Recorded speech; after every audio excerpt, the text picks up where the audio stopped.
I'm fine.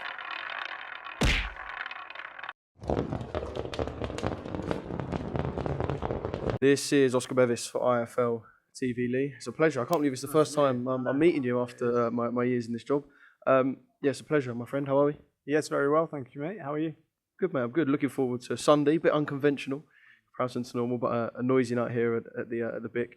Yeah, you just said to me off camera, like most fighters, this is all kind of done now. You just want to fight, don't you? Yeah, for sure.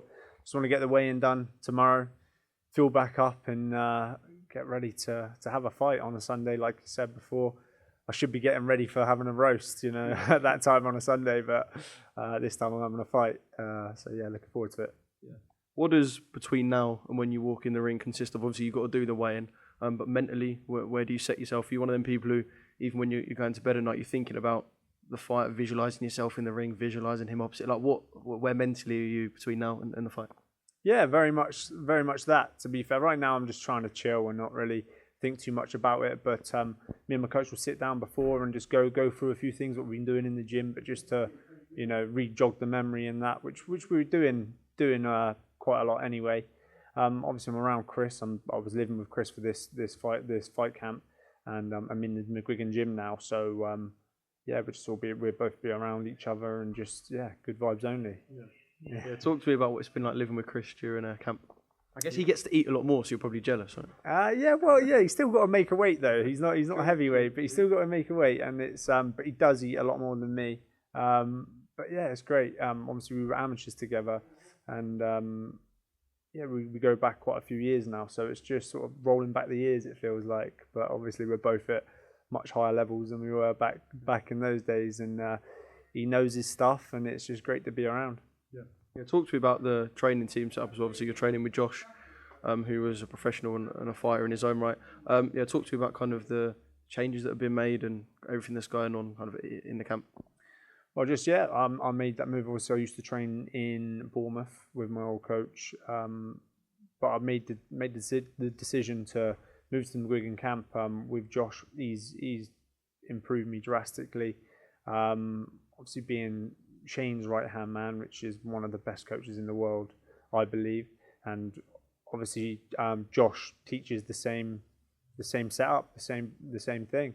So being around them all, like I've got Josh, Shane, Chris there watching me spar and telling me what to do. It's mental. If I wasn't good mates with Chris and I was just somebody that come in the gym, I would be like, this is surreal. But like because we're good mates, it's just normal. But he's like world champion, So. Yeah, it's just all learning, and I'm improving loads. I just can't wait to show it on Sunday night. Yeah, it's a really exciting fight, and obviously a chance for you to get your hands on the English. What are you expecting from Kingsley and what he could bring into the ring? I've watched little bits of him, to be honest. I don't try to watch too much of him. Do you leave that to them, or is it just you focus on yourself sort of thing? I leave it to my coach, have a look, and then he just looks a little bit awkward. I think he could, if I'm switched off on the night, it could be an awkward night. So I'm not overlooking him by any means, because I think he's one of those fighters that can make you look really bad, So, and like Ben Shalom said there in the press conference, I've got to make a statement in this one, because there's some big domestic names out there for me, which I'm not overlooking Kingsley. That's why I need to get through him unscathed, really. Yeah, it's a wicked division. Like you said, tunnel vision for the fight. I don't want to mention any names because there is actually so many in the super world division. But is there anyone you've in particular got your eye on?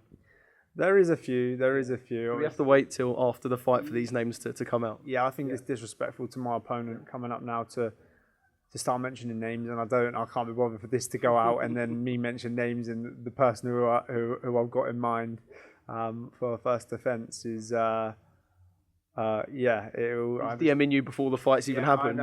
Exactly, and I can't be bothered with that. Yeah. But I'm 100% focused on the job in hand, because, like I said, this is Kingsley's world title opportunity. Sky Sports in my hometown, but it's just for his record, it's his world title. So I've got to be switched on and get the job done. Yeah, wicked. Can't wait to see you two get in the ring and dust it up for us on Sunday night. Quick one, got to finish on Chris. A tough fight. I know Johnny Nelson went on Talk Sport and said he's a little bit worried potentially. Look, Masak's a 52 fight veteran. He's no idiot. Chris is a favourite, but mate, it's a tough night that Chris is in store for. Yeah, very tough night.